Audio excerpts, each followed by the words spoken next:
여러분, 안녕하세요. 오늘은 유럽 역사상 가장 화려했던 궁전, 바로 베르사유 궁전에 대한 이야기로 여러분을 초대합니다.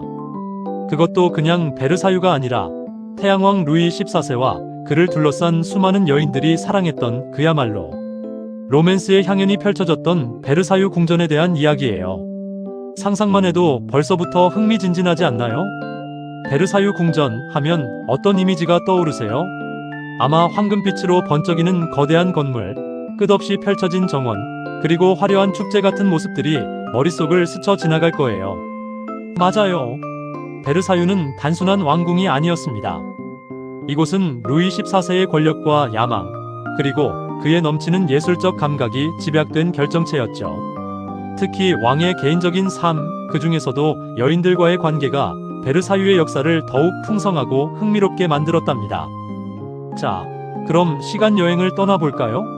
17세기 프랑스, 루이 14세는 절대 왕정의 시대를 열고 있었어요.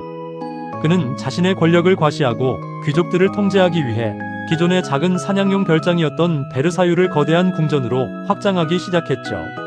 수십 년에 걸쳐 수많은 건축가와 예술가, 노동자들이 동원되었고 그 결과 오늘날 우리가 아는 웅장한 베르사유 궁전이 탄생했습니다. 이 모든 과정의 중심에는 바로 루이 14세와 그를 둘러싼 여인들이 있었습니다. 루이 14세는 태양왕이라는 별명답게 온 세상을 비추는 존재가 되고 싶어 했어요. 그의 삶 자체가 하나의 거대한 무대였고 베르사유 궁전은 그 무대의 중심이었죠. 그리고 이 무대 위에서 가장 빛나는 역할 중 하나를 담당했던 이들이 바로 왕의 곁을 지켰던 여인들이었습니다.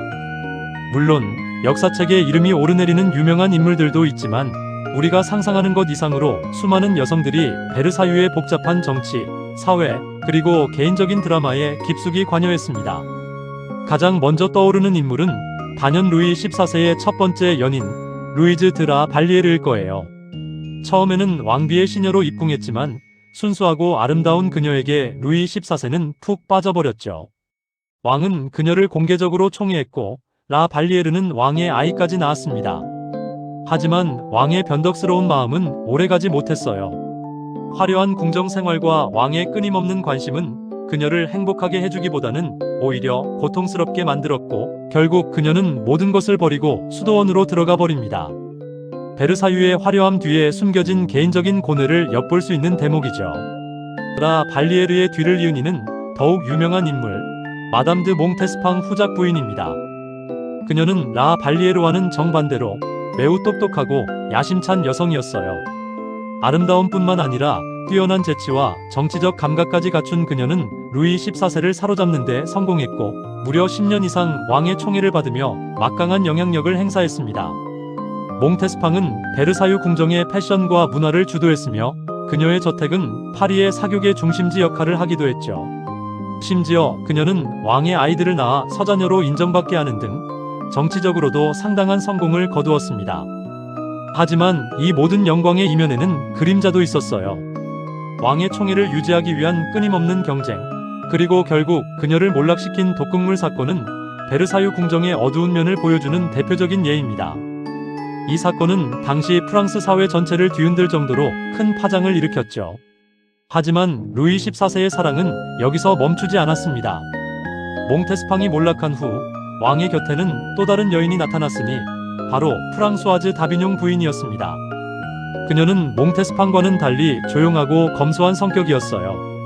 왕은 점차 나이가 들면서 화려함보다는 평온함을 추구하게 되었고 다비뇽 부인의 차분함과 현명함에 깊은 안정을 느꼈다고 합니다.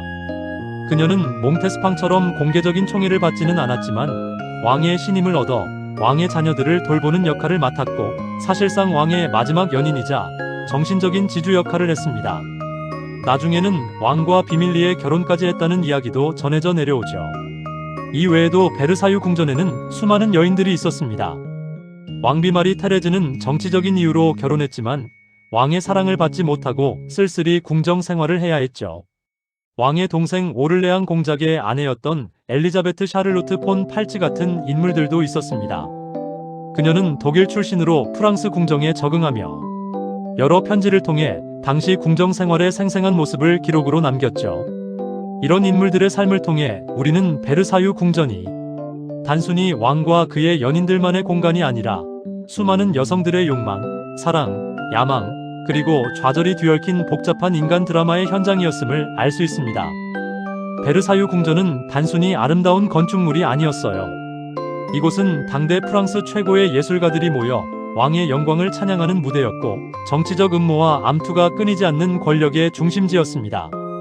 그리고 그 중심에는 태양왕 루이 14세와 그를 둘러싼 여인들의 이야기가 있었습니다.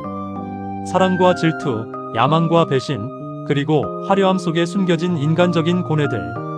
이 모든 것이 어우러져 베르사유 궁전을 더욱 특별하고 매력적인 공간으로 만들었죠. 여러분도 베르사유 궁전에 대한 이야기를 들으니 직접 가서 그 화려함과 숨겨진 이야기들을 느껴보고 싶다는 생각이 들지 않으신가요? 언젠가 프랑스를 방문하실 기회가 있다면 베르사유 궁전은 꼭 한번 들러보시길 추천합니다. 그곳에서 우리는 과거의 찬란함뿐만 아니라 인간의 끊임없는 욕망과 사랑에 대한 이야기들을 마주하게 될 거예요. 오늘 저희가 준비한 베르사유 궁전 이야기는 여기까지입니다. 다음 시간에도 더욱 흥미로운 이야기로 돌아올게요. 감사합니다.